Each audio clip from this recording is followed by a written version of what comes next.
Gue percaya kalau di dalam hidup kalian lakuin semuanya tuh dengan sungguh-sungguh, dengan kerja keras, gue rasa kalian pasti akan sulit ya untuk jadi orang yang susah. Tapi faktor paling utama yang gue pribadi itu alamin ya, dan mungkin gue ngerasa banyak kalian yang alamin adalah kalian jadi sering bohong sama diri kalian sendiri. Yaitu kalian kebanyakan alasan. Dan di sini gue akan sharing gimana caranya gue pribadi untuk ngelawan itu. Karena gue pribadi sampai sekarang itu masih susah untuk ngelawan yang namanya bohong sama diri gue sendiri. Gue selalu bohong dari zaman dulu. Kalau misalnya gue tuh udah lakuin yang terbaik ya, gue selalu udah kerja yang paling keras. Padahal nyatanya gue tahu gue bisa melakukan sedikit lebih baik dibanding yang gue ngomong. Gue udah bilang, oh pagi ini gue mau kerja keras nih dari pagi sampai sore. Gue ngerasa semua jamnya tuh full udah produktif. Gue bilang gue udah lakuin yang terbaik. Padahal gue tahu di diri gue dalam 2 jam itu gue masih ada scrolling Instagram. Gue nggak efisien. Kerja gue tuh nggak bener-bener efisien. Jadi nggak bangun tidurnya, langsung kerja sampai waktunya selesai, itu nggak semuanya tuh efisien. Dulu waktu gue awal-awal bisnis ya. Jadi gue awal bisnis tuh sebenarnya banyak yang gue kerjain. Nah ini gue jelasin. Nah ini gue dapat properti nih ya dari editor gue. Ini sebenarnya bukan properti tapi ini barang jualan gue. Jadi kalau kalian ngomong, gue tuh nggak banyak baca tuh. Ini tuh sedotan yang gue bilang gue jual. Ini salah satu yang paling laku di Indonesia waktu itu. Ini jadi dapat kayak gini ya, paketnya gini. Gue tuh pernah jualan ini barang kan dari Cina. Ini gue ngambil cuma 3.000, gue jual ini sekitar hampir 28 sampai 30.000. Jadi ini cuannya gede banget marginnya. Ini kalian lihat ya. Ini kalau ini bisa di zoom sama editor. Nih, kalian lihat ini. Ini inovasi gue yang pertama kali di Indonesia. Bukan stainless banyak, tapi yang bikin kayak gini. Dia nggak cukup tajam untuk nusuk, tapi ini bisa nusuk boba. Ya, ini cuman gue yang bikin satu Indonesia. Jadi ini gue distributor paling banyak, tapi di zaman gue bikin ini sebenarnya banyak yang bisa gue lakuin ya. Jadi ya gue marketing dengan cara apa? Waktu itu gue bikin akun Instagram, ya gue bikin akun Instagram itu bahkan gue beli. Jadi waktu itu ada akun yang ngebahas tentang apa kura-kura mati lah dan segala macam yang gue gak peduli itu sebenarnya. Jadi itu akun itu nggak posting kayak gitu, gue beli akunnya untuk jualan produk ini. Gue cuma ngelakuin itu, ya itu satu marketing channel. Tapi kalau gue punya otak lebih pintar, gue bisa ngelakuin yang banyak. Gue bisa Facebook Ads, gue bisa yang lain-lain. Tapi dengan itu aja udah bisa laku, gue funnel langsung ke Tokopedia. Nah di situ gue bohongin diri gue sendiri bahwa gue udah ngelakuin segala cara buat jualan sedotan ini. Gue udah paling besar kok di daerah sini jual sedotan ini, omset gue udah gede kok, ratusan juta. Tapi problemnya apa? Apakah waktu itu sebenarnya kalau gue lebih pintar lagi, gue nggak bisa jualan ini omset sampai miliaran? Sekarang gue tanya, kalau jualan gini, walaupun dengan margin gue, kan gue butuh cost untuk advertising, ya. Jadi sebenarnya netnya nggak terlalu besar. Dari omset 100 juta mungkin untuk bayar segala macam, logistik segala macam, paling sisa berapa? 20 juta, 30 juta per bulan. Ya itu not bad untuk anak SMA, tapi gue bisa lakuin lebih. Tapi waktu itu gue banyak alasan, makanya waktu itu gue nggak sukses. Uangnya cuma segitu. Ya itu relatif, lu bisa bilang itu sukses untuk anak SMA, menurut gue nggak. Karena gue kebanyakan bohong dan kebanyakan bacot sama diri gue sendiri. Gue waktu itu selalu bingung, pas gue masih jualan sedotan itu. Kok orang lain bisa ya? Gue liat teman gue ada yang jualan baju bola, oke sukses banget. Kok dia bisa ya? Kok ada yang jualan ini sukses banget? Kok bisa ya? Padahal gue udah lakuin yang terbaik. Padahal gue tahu. Ya, malam-malam itu gue masih suka jalan-jalan gak jelas. Walaupun kerjanya gila, tapi gue juga kadang suka main game. Kebanyakan waktu gue pakai untuk main game. Gue nggak 100% hati gue itu untuk jualan beginian. Kalau gue nih ya, lu bayangin gue ubah semuanya. Gue dari bangun tidur yang gue pikirin adalah jualan ginian. Gimana cara ningkatin omsetnya? Gimana cara efisiensi logistiknya? Gimana caranya kita marketing punya different channel? Cara punya leads yang lebih besar. Dari tadi akun Instagram gue bikin email list lagi. Email list ntar gue bikin funnel yang lebih rapih ya sampai end salesnya, sampai after salesnya. Orang yang udah beli gue jualin lagi atau enggak. Apakah udah beli gue diemin aja? Apakah habis beli gue tanya lagi, oh mau yang warna yang lain enggak? Banyak yang gue bisa lakuin untuk omsetnya 1 miliar. Kalau gue balik waktu lagi pasti 1 miliar. Gue gak punya otaknya aja. Tapi alasan gue waktu itu apa? Gue udah lakuin yang terbaik kok. Gue dengerin bahkan motivasi dari orang-orang yang comforting ke gue. Gue dengerin yang kayak orang-orang yang ngomong sukses itu bukan untuk semua orang. Banyak anak-anak masih muda tuh bohongin kalian bisa sukses. Gue percaya akan hal itu. Karena gue bilang, gue udah coba dan gue gak bisa. Sedangkan dia bisa, ya memang bukan untuk semua orang. Itu yang gue pikir, goblok banget itu. Bener-bener goblok banget. Gue kasih tahu ya, orang-orang yang ngomong kayak gitu, comforting kalian, itu gak peduli sama kalian. Kalau kalian nonton video ini terus kalian ngerasa kayak anjing, gue malah dikata-katain, gue artinya gue peduli sama kalian. Kalau yang bilang, oh gak apa-apa gitu ya, kalian gak usah sukses. Hidupnya gak bisa kok, gak semua orang bisa kayak dia, itu orang yang bener-bener gak peduli sama kalian. Cuma nyari views aja. Gue kasih tahu ya, semua pertumbuhan yang gue dapat dari hidup gue adalah di saat gue coba hal yang menurut gue gak nyaman. Gue waktu sebelum jualan ini, ya gue gak ada contohnya lagi sini, kebetulan aja karena gue habis pindahin barang-barang sini ketemu. Gue waktu itu pernah jualan jam tangan, ya. Semua hal yang gue lakukan adalah hal yang menurut gue tuh sebenarnya susah dan gak nyaman. Untuk gue bisa berkomunikasi dengan orang Cina, waktu itu ini bikinnya di Cina by the way. Ini gak bisa, kalian cari pabrik Indonesia, zaman dulu gak ada yang bisa bikin. Bikinnya di Cina karena harganya murah. Gue impor barangnya. Tapi waktu itu gue impor jam tangan juga. Gue impor jam tangan tuh modalnya 50.000, gue jual 180.000. Di otak gue udah mikir anjing ini cuan banget. Tapi apa yang terjadi? Begitu gue datang, setengahnya pecah semua dialnya. Mampus gue. Jadi yang tadi gue pikir margin gue itu tinggi, bisa kali 3 kali 3,5. Apa yang terjadi? Tergerus semuanya. Gila, gue jual ini mungkin ya 220.000, 230.000 hanya untuk break even dari 50% yang pecah. Udah pusing kepala gue itu waktu itu, ya. Karena waktu itu gue merasa ditipu. Dia bilang dia guarantee waktu itu. Jadi dia di kontraknya dia guarantee segala macam. Begitu gue email dia nggak dibalas lagi. Gue di ghosting anjir. Dia cuma baik pas sebelum gue beli. Ya orang Cina itu bangsat tuh orang Cina. Kagak tahu aja. Jadi memang bangsat dia. Dia sebelum gue beli anjing dia bilang banyak segala macam. Begitu gue beli kabur si anjing. Ya. Jadi di situ gue belajar bahwa bisnis tuh nggak seenak itu ya. Orang bisa dicak gitu di bisnis. Gue beli itu berdus-dus waktu itu dan banyak, kuantitinya gue beli banyak, pecah semua. Sama stres gitu. Jadi nggak semua sesuai yang gue plan. Tapi dengan itu, gue jadi punya knowledge bahwa oke, orang Cina banyak yang bangsat nih kalau impor dari sana. Yang gue lakukan adalah apa? Gue beli barang yang susah rusaknya. Nah muncul ini untuk jual ini gitu. Tapi itu pun gue dapat omset ratusan juta hasil dari ketipu jam tangan pecah. Jadi semua tuh kadang gue pikir ini ada jalannya sendiri. Dan itu mulai dari gue lompat gitu. Kalau lu tanya, ada nggak anak muda yang berani kayak gitu? Nggak ada. Teman gue yang SMA pada ngapain? Pada nggak jelas. Ya. Ujung-ujungnya sekarang baru pusing. Ini baru dapat kerjaan, sekarang baru pusing. Gue udah lewatin semuanya ya. Dari umur yang jauh lebih muda. Kenapa? Karena gue berani untuk keluar dari comfort zone gue. Orang tuh banyak bilang, oh stay di zona nyaman tuh nggak apa-apa. Jangan. Kalian lawan terus. Apapun yang bikin itu nyaman. Berarti kalian nggak bertumbuh. Ingat, semua pertumbuhan gue adalah gue nggak nyaman. Pertama kali gue ngomong di kamera, gue nggak nyaman. Lu kalau pertama kali dengar video gue ngomong, lu pasti ketawa dengar gue ngomong, ya. Gue juga ketawa dengerin gue, editor gue juga waktu itu ketawa semua gitu. Jadi nggak ada hal yang nyaman, mau bikin perusahaan, mau bikin startup, mau bikin ini, nggak ada nyaman. Gue kasih tahu ya, gue sepeda ya berdus-dus ke JNE nganterin barang, itu nggak ada nyaman sama sekali. Gue kasih tahu lu pada masih ngomong, oh privilege, lu naik motor, gue naik sepeda bosku. Lu kalau tanya, itu JNE di Indomaret ya, dekat rumah gue zaman dulu, masih kenal ya.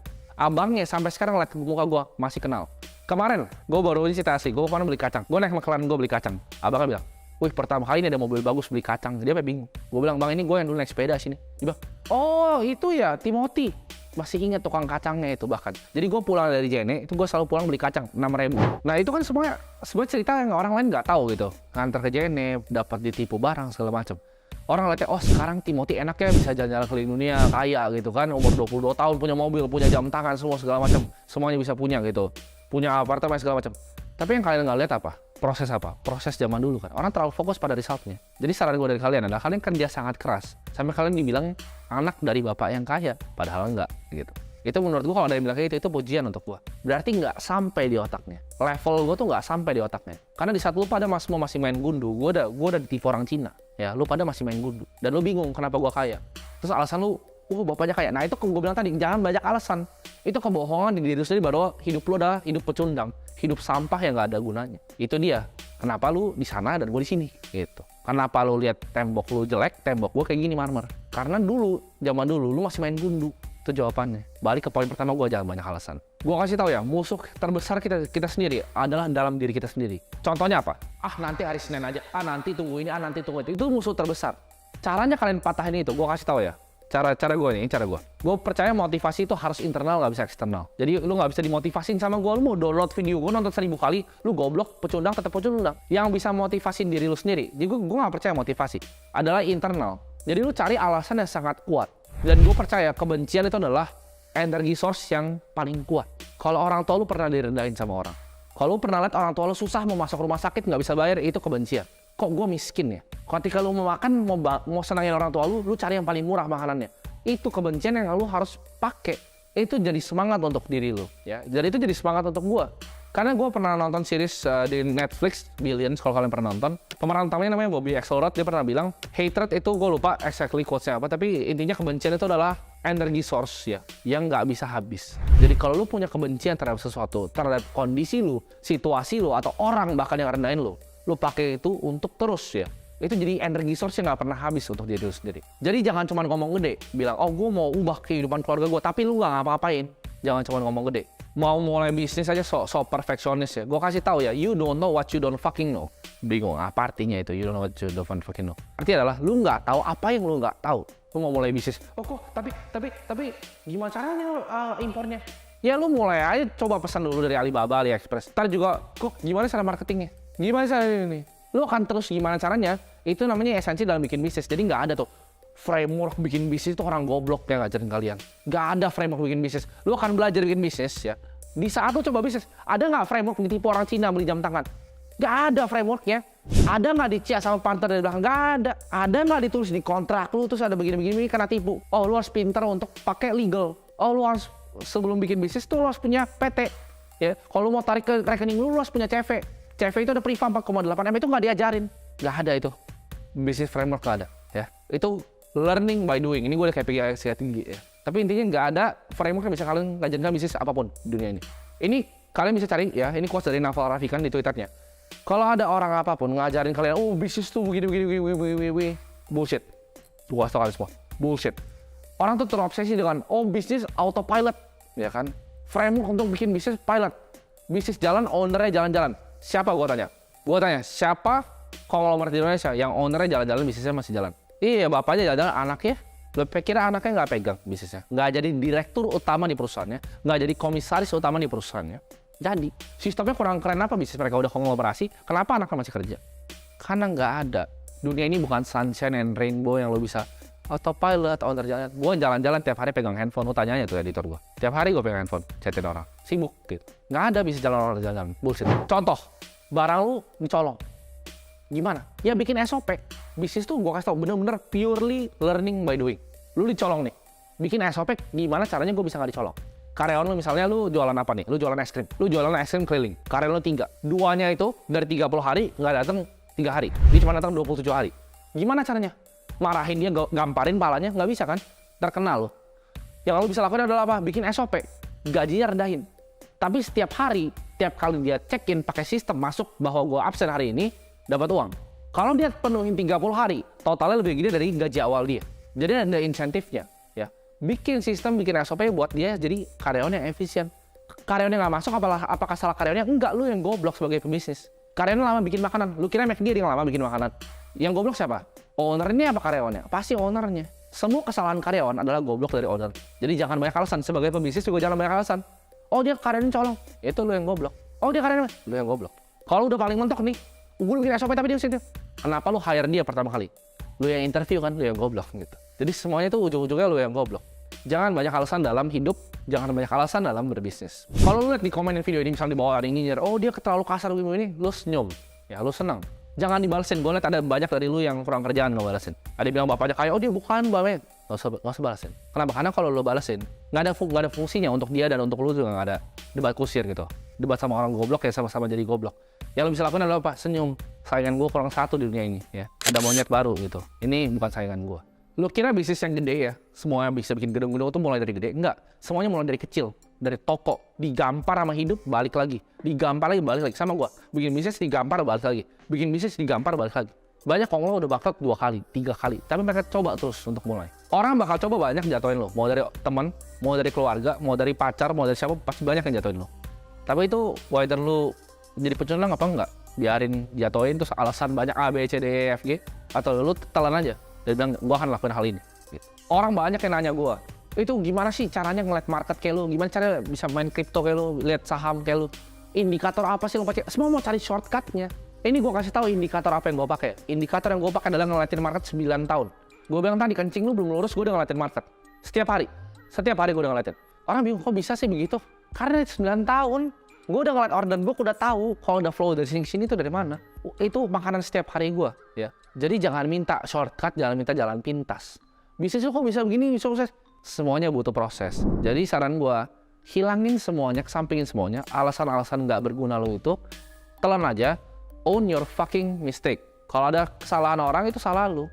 Jangan malah salahnya presidenin, jangan salah karyawan, salah lo semuanya. Semua itu salah lo. Ya. Jadi stop jadi pecundang dan jadi orang jangan banyak alasan.